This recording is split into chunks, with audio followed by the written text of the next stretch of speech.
now we're going to go ahead and begin.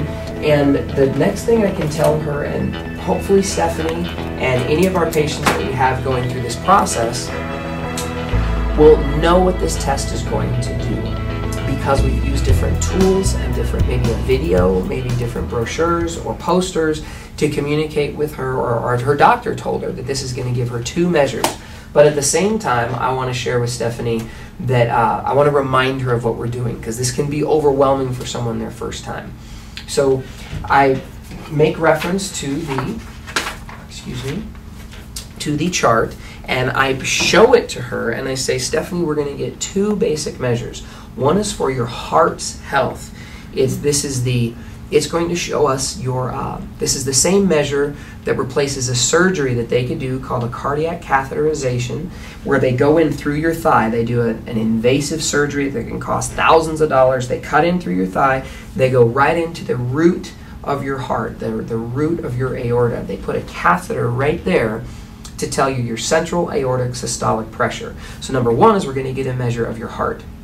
Number 2 is we're going to get an idea of the health of your whole arterial tree, where your blood goes through your whole system. Does that make sense? Yes. So the 2 things. And that's it. Now we're going to get to it. And again, I remind Stephanie that the hardest job that you're going to have to do today is to just relax. And my hardest job is to just get the artery here on the right spot of this sensor. Because if you're watching this, that's okay. And see, this is another good example, is that the person that's sitting in this chair will oftentimes try to control her arm, her jewelry. They're a little bit anxious with how things move around. Stephanie's job is to relax. And that was a perfect example of how the person in the seat is trying to control, and we want to get them to relax their arm so we can move it around. Now I have my watch, the Bpro sensor device, very close to me, so I don't have to reach over. And with her very relaxed, remembering that both feet flat on the ground, and I tell, oh, this is the other thing, is because my hardest job is to find this little spot.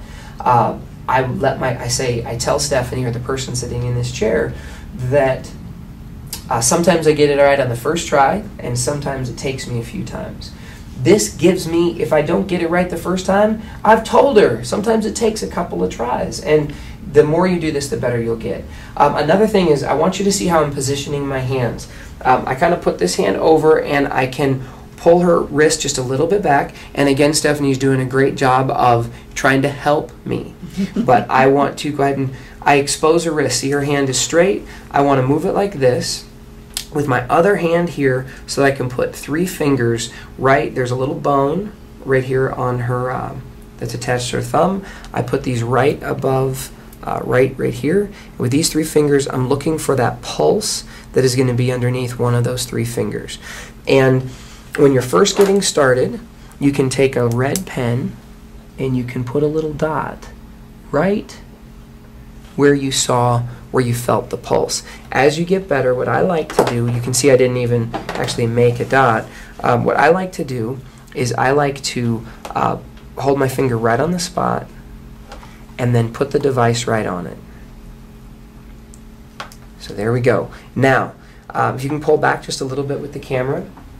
Once I have that position, I hold this very firmly with my index finger of my left hand when I'm doing this with Stephanie's left arm, and I lift her wrist up in the same time with this left hand. So my finger is holding this position in place so that it doesn't slide. If that slides a little bit one way or the other, we're not going to get an accurate reading. So it's important for me to keep pressure right there, just slight pressure, and I slide this through.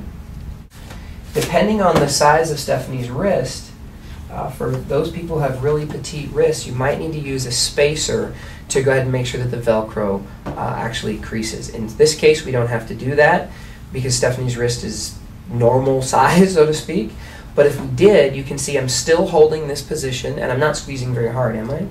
I'm still holding this position very firmly in this spot right here to not move the sensor, and I can slide the spacer in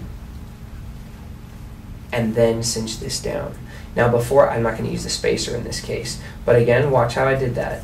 First thing I did was find the spot. I put the sensor right on the spot. I hold it with my index finger. I lift up her wrist, turn it over so my right hand can thread this through. If I need to use a spacer, I'll always tell Stephanie that she has dainty little wrists, and that they're these beautiful dainty little wrists, so that she feels good about the fact that we have to use a spacer. I put this spacer in and I snug it down. Now in this case we don't need it, so I'll set this aside.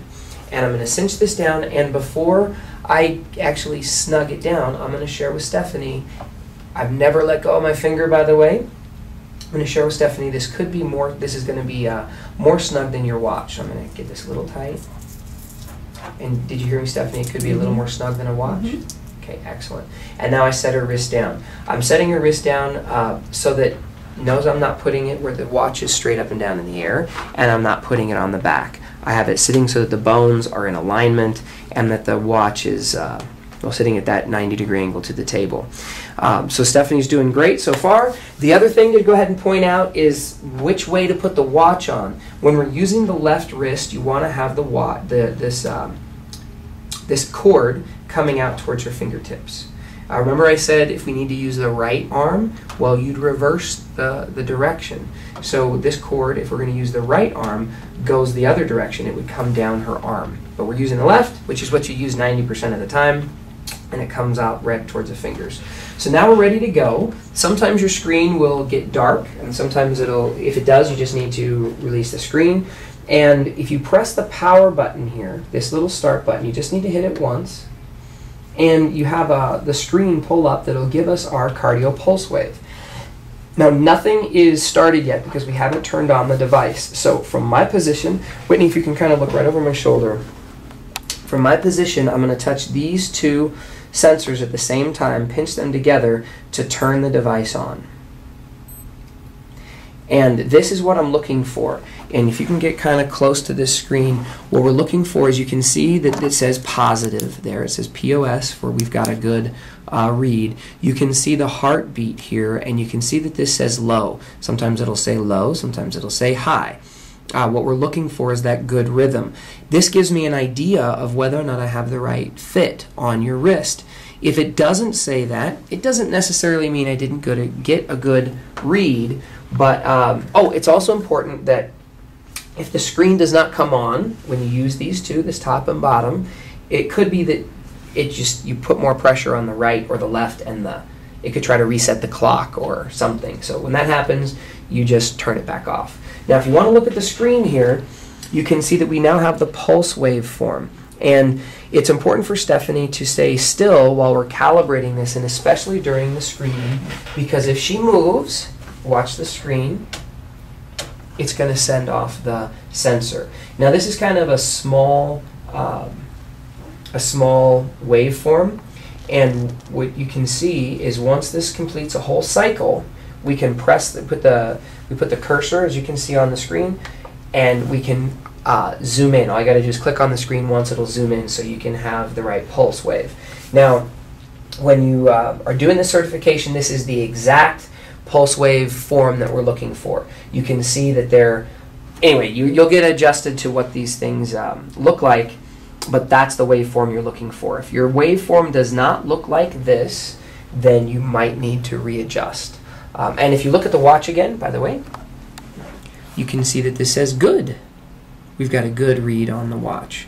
So we're ready to go, and I have spent a lot more time describing this than it actually takes. We'd already be done with the test a long time ago.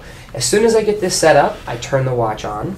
I then look at my waveform to see if I'm getting a good reading. The next thing I'm going to hit is calibrate. So I'm going to click this calibrate button, and this will pop up, and I now need to click browse to enter a file name. So I'm going to click browse. And I have Stephanie's information on my form, so I'm just going to, it'll automatically highlight the file name, the section. On my computer, the L sticks a little bit, but all I do is put in her name and hit save. Now it's going to ask me to put in her blood pressure, the top being her systolic pressure. Whoops. You hit tab, and it'll move you to the next one. I put 84. And now we're ready to start the screening. As soon as I click calibrate, the screening is going to begin.